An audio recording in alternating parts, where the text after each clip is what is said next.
ફેલાવે. So ladies and gentlemen, please welcome our Honorable Superintendent Engineer Shri G.S. Nayak sir.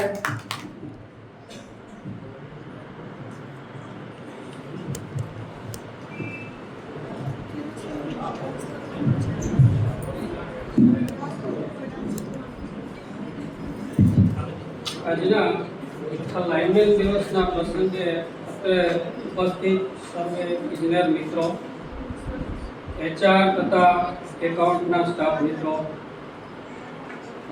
CAGમાંથી આપણા આમંત્રણને માન આપીને પધારેલા ભગત સાહેબ, CAGની ટીમ, આપણા આમંત્રણને માન આપીને પધારેલ બાલા સાહેબ, ધામદેવ સાહેબ તથા સર્વે સ્ટાફના પરિવાર. ગમે તેવી ટાઢ હોય, તડકો હોય કે વરસાદ હોય, તૌકતે વાળા વાવાઝોડું હોય કે બિપોરજોય સાયક્લોન હોય, દિવસ રાત જોયા વગર અને તમારા પરિવારની પણ દરકાર કર્યા વગર તમે દરેક ઘરોમાં અજવાળા ઉજાસ કરો છો. અને એ માટે તમે સૌ લાઇન સ્ટાફને હું બિરદાવું છું અને આ લાઇનમેન દિવસે હું સર્વે લાઇન સ્ટાફને અભિનંદન પાઠવું છું. આજે લાઇનમેન દિવસ નિમિત્તે હું તમને સલામતી બાબત વખતો વખત ડિવિઝન લેવલે કે સર્કલ લેવલે જે સેમિનાર થાય અને કહેવામાં આવે, ફક્ત પ્રશ્ન છે એનો અમલ કરવાનો. તો જે કાંઈ તમને શીખવવામાં આવે તેનો અવશ્ય અમલ કરજો અને ઉપયોગ કરજો. તમારી સલામતી તમારા પરિવાર માટે પણ ખૂબ જરૂરી છે. સલામતી માટે આપણે દરેક ડિવિઝન લેવલે લાસ્ટ યરમાં એક આવો જ ડિવિઝન લેવલે, કારણ કે સર્કલ લેવલે તો બહુ મોટી સંખ્યા થાય, મોટો પ્રોગ્રામ આપણે કરેલો છે અને એમાં આપણે વિવિધ ફેકલ્ટી નિમી અને સારી તજજ્ઞોથી આપણને સલામતી તથા તમારે સારી રીતે કઈ રીતે કામ કરવું એ કાર્યશૈલી માટે આપણે એક ટ્રેનિંગ આપેલી છે. અને એ ટ્રેનિંગમાં આ વખતે આપણે જે સ્ટાફ મિત્રોને પ્રમોશન લીધા છે તો એમને સર્ટિફિકેટ આપી અને મીઠાઈ આપી અને એમનું તથા એમના પરિવારનું આપણે સન્માન કરેલ છે. તાજેતરમાં દરેક ડિવિઝનમાં ઘણા સમયથી આપણે અર્થિંગ રોડની શોર્ટેજ હતી અને જે અર્થિંગ રોડ પણ આપણે દરેક ડિવિઝનમાં જરૂરી માત્રામાં આપ્યા છે. એવી રીતે આર્કશૂટની પણ ઘણી જરૂરિયાત છે અને એનું ટેન્ડર પણ આઈ થિંક ફાઇનલ થઈ ગયું છે અને ટૂંક સમયમાં આર્કશૂટ પણ મળી જશે. આજે સ્ટાફ તથા એમના પરિવાર હોય એટલે સેફટી વિશે તો ઘણું કહેવાનું છે. મારે આજે થોડી વાત પરિવાર વિશે પણ કરવી છે. ચીનમાં એક તત્વચિંતક હતા, એનું નામ હતું કન્ફ્યુશિયસ. કન્ફ્યુશિયસ એવું કહેતા કે if you learn you forget. જો તમે શીખશો તો એ ભૂલી જશો. If you write you remember. જો તમે લખશો તો તમને યાદ રહેશે. If you do you know. પણ જો એ વસ્તુ તમે કરશો તો તમને ખબર પડશે કે એ વસ્તુ શું છે. એટલે કહેવાનો મતલબ કે ફક્ત સમજવા કરતાં તમે જે શીખ્યા છે એનો તમે પ્રેક્ટિકલી જો કરશો તો તમે સલામતીપૂર્વક કામ કરી શકશો.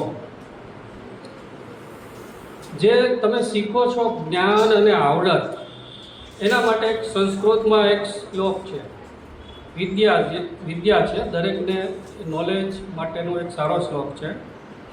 ન ચોર હાર્યે ન રાજ હાર્યે ન ભ્રાતુ ભાજ્યમ ન ચ ભારકારી વ્યય કૃતે વર્ધતે એવમ ચ નિત્યમ વિદ્યા ધનમ સર્વધનમ ધનમ.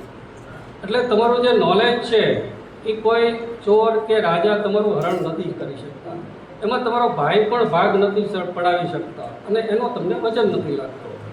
અને જે નોલેજ છે તમે બીજા સાથે શેર કરો, વ્યય કૃતે વર્ધતે, જેટલું તમે બીજાને આપો એટલું તમારું એ ધન વધે છે. એટલે આ શ્લોકથી હું કહું છું કે તમને જે કાંઈ આવડતું હોય એ તમે તમારા સાથી કર્મચારીને પણ શેર કરજો, જેથી તમારું પણ નોલેજમાં વધારો થશે. આ તકે હું તમને સર્વેને ટીમ વર્કથી કામ કરવા માટે જણાવશું, અને જો તમે ટીમ વર્કથી કામ કરશો તો તમારો આઉટપુટ વધશે. એક દાખલો આપું કે એ અને બી વ્યક્તિ છે અને પોતે વ્યક્તિગત રીતે કામ કરે છે. ધારો કે એનો આઉટપુટ એના વર્ગ જેટલો છે, તો A² + B², તો આઉટપુટ તમારો A² + B² જ થશે. પણ માની લો કે એ અને બી વ્યક્તિ જો સાથે રહીને કામ કરશે તો એનો આઉટપુટ થશે A + B² that is equal to A² + B² + 2AB. એટલે મીન્સ કે ટીમ વર્કથી તમે કામ કરો તો તમારો આઉટપુટ વધશે, અને જોડે જોડે તમે ટીમ વર્ક સાથે કામ કરશો તો તમારા સાથી કર્મચારી સાથેના તમારા સંબંધો પણ મજબૂત થશે. આજે મારે તમને થોડીક રમતગમત વિશે પણ વાત કરવી છે.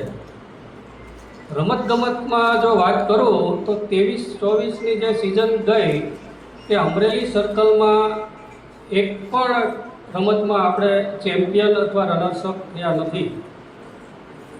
અને જનરલી જેટકોમાં રનર્સઅપ સુધી ટ્રોફી આપવામાં આવે છે. 23-24માં આપણે એક પણ ટ્રોફી નથી લાવ્યા. હવે 24-25ની વાત કરું તો ચેસની રમતમાં સર્વપ્રથમ કેડી બોટાદરા JE 220 KV બોટાદ એ ઇન્ટર સર્કલમાં ચેમ્પિયન થયા છે. એમને ખૂબ ખૂબ અભિનંદન. વોલીબોલની વાત કરું તો અમરેલી સર્કલની ટીમ વોલીબોલમાં રનર્સઅપ થઈ, અને આપણી ટીમના કેપ્ટન હતા વૈભવ ત્રિવેદી, VR ત્રિવેદી. વોલીબોલ ટીમના તમામ ખેલાડીઓને ખૂબ ખૂબ અભિનંદન.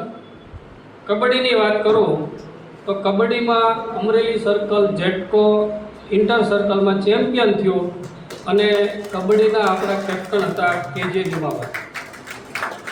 છેલ્લે પછી એથ્લેટિક્સની રમતમાં લોંગ જમ્પની અંદર કુમારી Mittalben M Gondaliya JE store Amreli એ ઇન્ડિવિડ્યુઅલ ઇવેન્ટમાં ચેમ્પિયન થયા.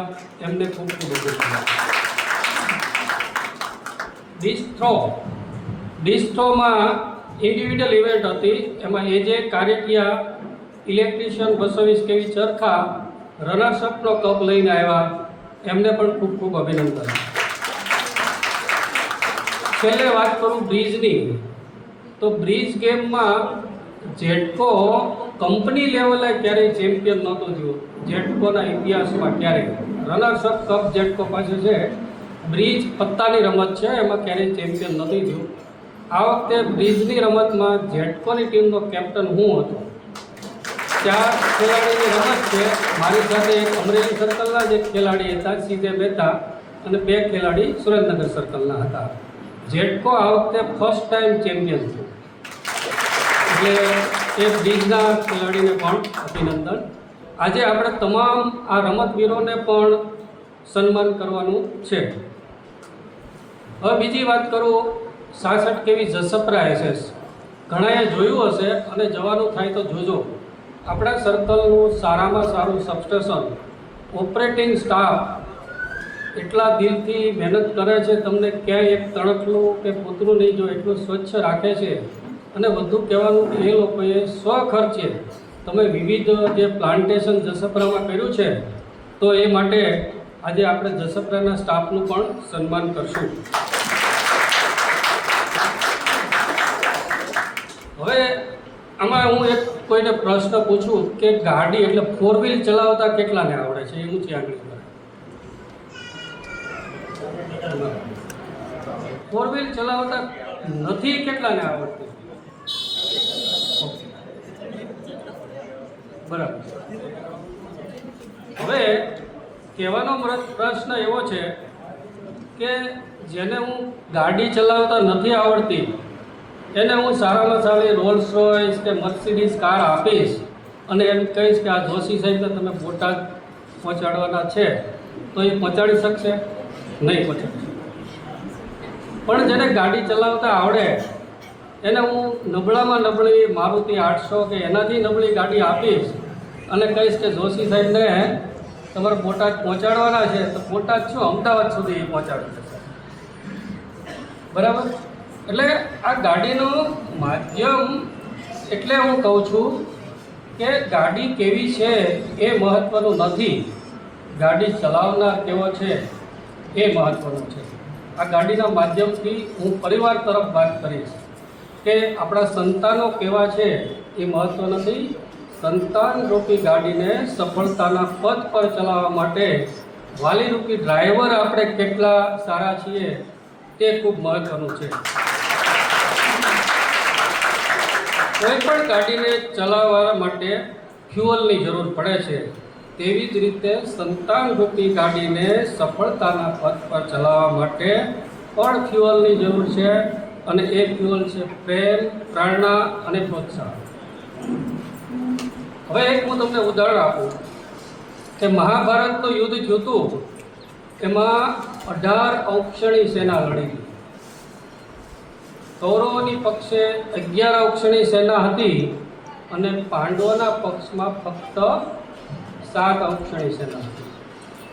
કૌરવોના પક્ષમાં જે યોદ્ધા હતા તે બધા અનુભવી હતા, મોટા મોટા યુદ્ધ એ લોકો લડ્યા હતા. અને પાંડવોના પક્ષમાં જે યોદ્ધા હતા એ કોઈ એવું મોટું યુદ્ધ લડ્યા નહોતા. બીજું, યુદ્ધ જીતવા માટે પૈસાની જરૂર પડે. કૌરવો પાસે આખું સામ્રાજ્ય હતું, જ્યારે પાંડવો તો ભિખારી જેવા હતા. છતાં પણ બધાને ખબર છે કે મહાભારતના યુદ્ધમાં પાંડવોની જીત થઈ. તો આનું કારણ કોઈ કહી શકશે? ભગવાન કૃષ્ણ હતા, પણ એને શું થતું? તો આમાં ઘણા બધા કારણો હતા. એમાં મુખ્ય કારણ હતું કૌરવોના પક્ષમાં હતા મામા શલ્ય. મામા શલ્ય ઢીલી ઢીલી વાતો કરી અને સૈન્યનું મનોબળ તોડતા હતા.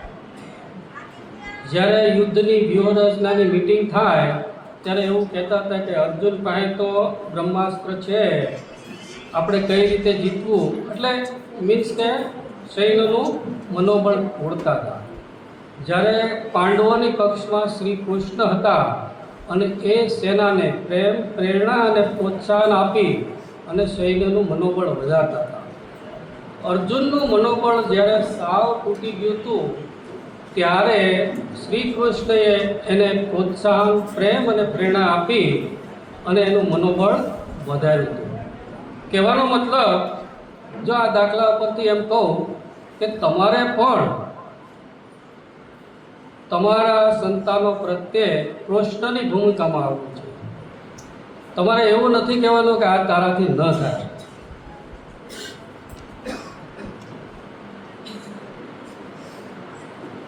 હવે એક બીજો દાખલો આપું. રાવણે સીતા માતાનું હરણ કરેલું અને લંકામાં લઈ ગયો. સીતા માતાને લાવવા માટે વાનર સેના દરિયાકાંઠે એકઠી થઈ અને બધાએ ચર્ચા કરતા હતા કે આ 100 યોજનનો દરિયો છે, આપણે સીતા માતાને કઈ રીતે લાવશું. એમાં એક વાનર કે હું 10 યોજન કૂદી શકું, એટલે બાકીના બધા વાનરો તાળીઓ પાડે અને બાજુમાં ઉભેલા હનુમાનજી પણ તાળીઓ પાડે. કોઈ કે હું 20 યોજન કૂદી શકું, કોઈ 40 યોજન, કોઈ કે હું 80 યોજન. અંગત કે હું 100 યોજન કૂદી શકું, પણ મારી કેપેસિટી એવી નથી કે હું પાછો આવ્યો છું. છતાં પણ અંગતને બધા તાળીઓ પાડે, હનુમાનજીએ પણ તાળીઓ પાડી. ત્યારે બાજુમાં ઉભેલ જાંબુવાનજી હનુમાનજી પાસે આવે છે અને એને પૂછે છે કે બધાય કે 10 યોજન 20 યોજન તમે તાળીઓ પાડો છો, કેમ તાળીઓ પાડો છો? હનુમાનજી કે એ બધા આટલું કરી શકે તો એમને બિરદાવવા તો જોઈએ ને. ત્યારે જાંબુવાનજીએ એને કીધું કે તમે કેટલું કૂદી શકો છો એ તો કહો. હનુમાનજી કે મારામાં એવી કોઈ શક્તિ નથી કે હું 100 યોજનનો દરિયો કૂદી શકું. ત્યારે જાંબુવાનજીએ હનુમાનજીને કીધું કે જ્યારે તમે નાના હતા ત્યારે સૂર્યને ફળ સમજીને સૂર્ય સુધી જો કૂદકો માર્યો હોય તો અત્યારે જુવાનીમાં 100 યોજનનો દરિયો તમારા માટે કઈ મોટી વાત છે. ત્યારે હનુમાનજીને પોતાની તાકાત યાદ આવી કે ખરેખર મારામાં તાકાત છે અને હનુમાનજીએ કીધું આઈ વિલ ડુ, અને એ બધા કથા બધાને ખ્યાલ છે કે હનુમાનજી સ્વજોધનનો દરિયો કૂદી ગયા. એટલે આના ઉપરથી કહેવાનો કે તમે પણ તમારા બાળકોમાં રહેલી જે શક્તિ છે એને જાગૃત કરો, એને કહો કે ભાઈ તારામાં શક્તિ છે. એવી વાતો ન કરો કે ભાઈ આ તારાથી ન થાય ને આ તે. એટલે તમારે વાલી તરીકે જાંબવનની ભૂમિકામાં આવવાનું છે. હવે ગાડીને ચલાવવા માટે બીજું મહત્વનું છે લીવર. દરેક ગાડીના લીવર સરખા ન હોય, માટે મહેરબાની કરીને એવી રીતે દરેક બાળકો પણ સરખા ન હોય, માટે મહેરબાની કરીને તમારા બાળકને બીજા બાળક સાથે ક્યારેય સરખામણી ન કરતા. પરમાત્માને સરખાપણું ગમતું નથી. દરેક ઋતુ સરખી નથી, દરેક શાકભાજી સરખા નથી, દરેક ફળ સરખા નથી. એમ બધા સંતાનો પણ સરખા નથી હોવાના. જેવું બાળક છે તેવું સ્વીકારીને આગળ વધો તો તેનું પરિણામ શું આવે એક હું તમને દૃષ્ટાંત આપીને સમજાવું. રાજકોટની એક હોસ્પિટલમાં એક બાળકનો જન્મ થયો. સામાન્ય રીતે બાળકનો જન્મ એ પરિવાર માટે સુખદ ઘટના હોય છે, પરંતુ આ બાળકનો જન્મ એ પરિવાર માટે દુઃખદ ઘટના હતી.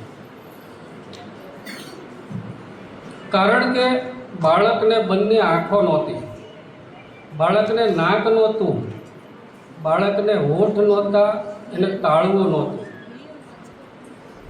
એટલે એ બાળકમાં કંઈ હતું જ નહીં.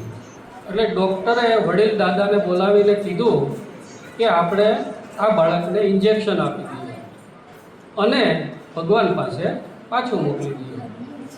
ત્યારે દાદાએ જે ડૉક્ટરને જવાબ આપ્યો એ સાંભળવા જેવો છે. ક્યાં જીવને ક્યાં મોકલવો એ ભગવાન નક્કી કરે છે. આ એના અપૂર્ણ સર્જનને અમારે ત્યાં મોકલ્યો એનું કંઈક કારણ હશે. અમારા પરિવાર ઉપર એને વિશ્વાસ હશે કે આ અપૂર્ણ સર્જનને એ સાચવશે, એટલે અમારે અહીંયા મોકલો. એટલે ભગવાનના વિશ્વાસને અમારે તોડવા નથી દેવો.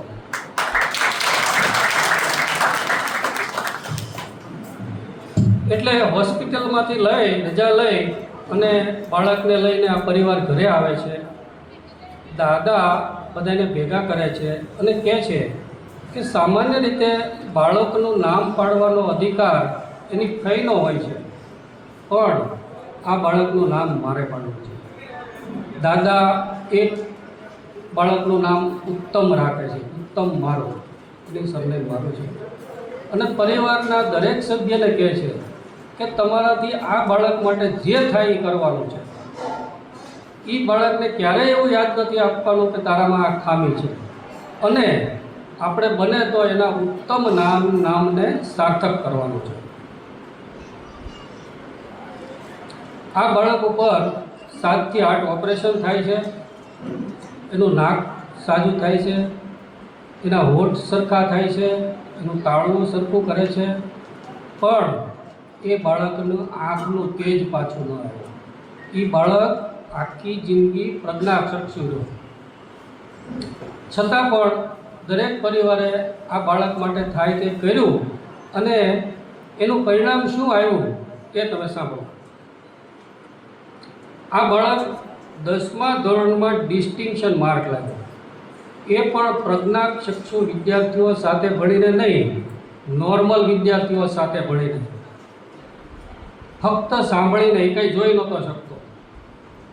12મા ધોરણમાં ફર્સ્ટ ક્લાસ ફર્સ્ટ, કોલેજના 6 સેમેસ્ટર ફર્સ્ટ ક્લાસ સાથે પાસ કર્યા.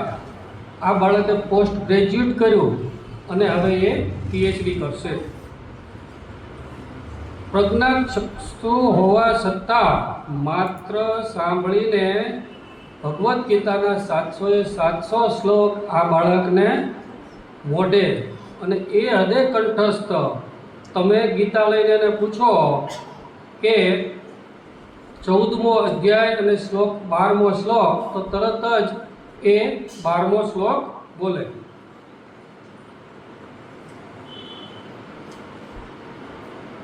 આ છોકરાને 11 ઉપનિષદ મોઢે, નારદનું ભક્તિ સૂત્ર મોઢે, પતંજલિનું યોગ સૂત્ર કંઠસ્થ અને 250 જેટલા ગીતો અને ભજનો કંઠસ્થ. તબલામાં આ છોકરો માસ્ટર, હાર્મોનિયમમાં માસ્ટર. ભારત સરકાર તરફથી એને બાળકો માટે શ્રેષ્ઠ એવોર્ડ, બાલશ્રી એવોર્ડ આપી અને આ છોકરાનું સન્માન કરવામાં આવ્યું છે. દાદા ઘણી વખત આ છોકરાને મંદિરે લઈ જતા, એટલે રોજ મંદિરે લઈ જાય. એક ભાઈએ એને પૂછ્યું કે તમે આ છોકરો જોઈ તો નથી શકતો, તમે શા માટે મંદિરે લાવો છો? તો દાદાએ ભાઈને જવાબ આપ્યો કે મારો દીકરો નથી જોઈ શકતો, પણ ભગવાન તો એને જોઈ શકે છે ને. હું એને ભગવાનને યાદ દેવડાવવા માટે એ લાવું છું કે તારું અપૂર્ણ શરત છે, તારી પણ કંઈક ફરજ છે આના માટે. એટલે કહેવાનો મતલબ દાદાનો કેટલો એનો પોઝિટિવ એટીટ્યૂડ છે. આપણી પાસે ઉત્તમ મારું કરતાં તો ક્યાંય સારા સંતાનો છે. જો ઉત્તમ મારું આ કક્ષાએ પહોંચી શકતો હોય તો વિચારો કે આપણું બાળક ક્યાં પહોંચી શકે.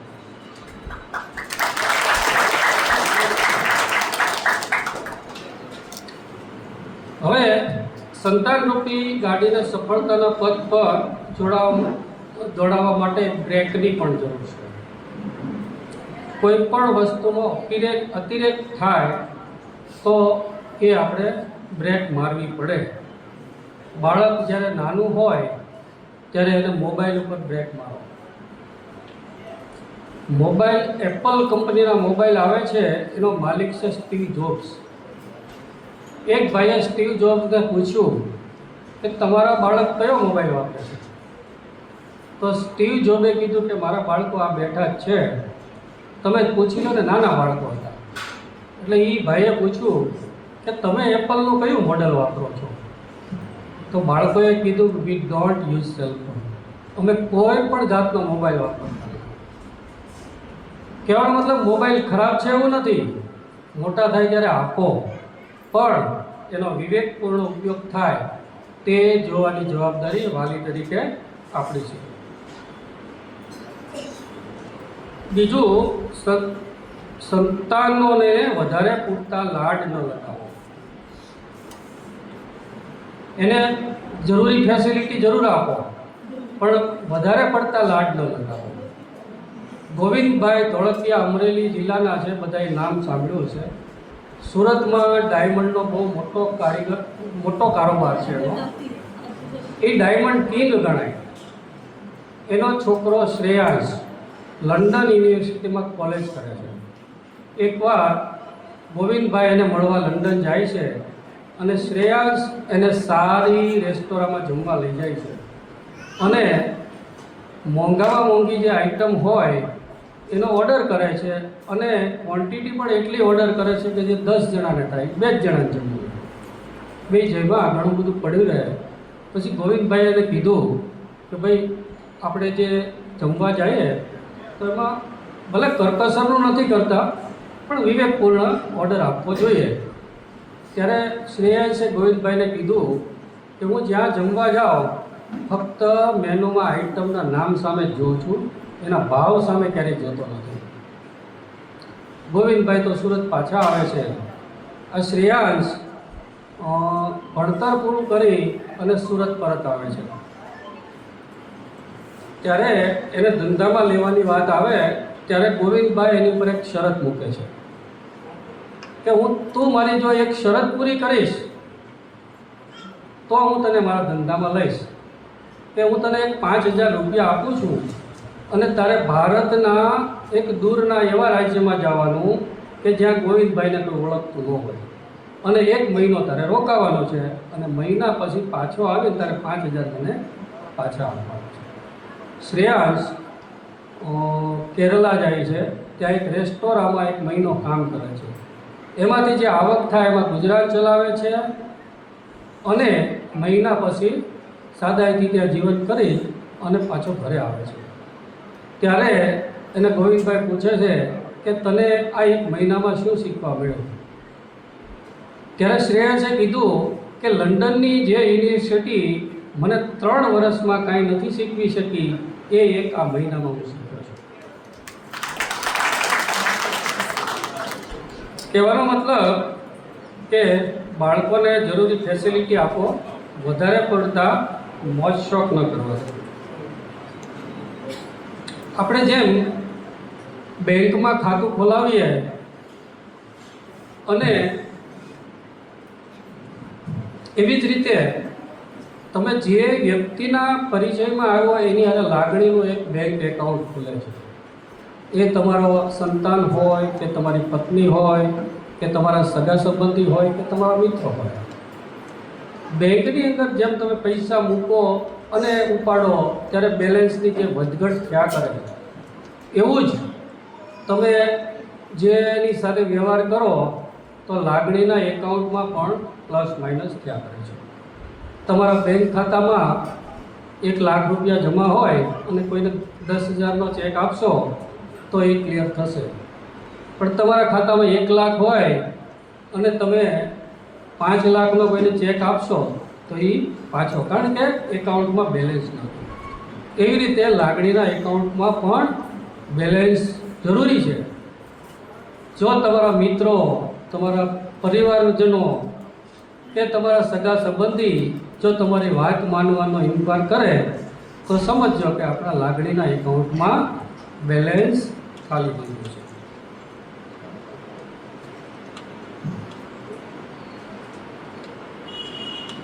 આમ ગાડીના માધ્યમથી મેં તમને પરિવાર પ્રત્યે તમારી ફરજો સમજાવવાનો પ્રયત્ન કરેલ છે.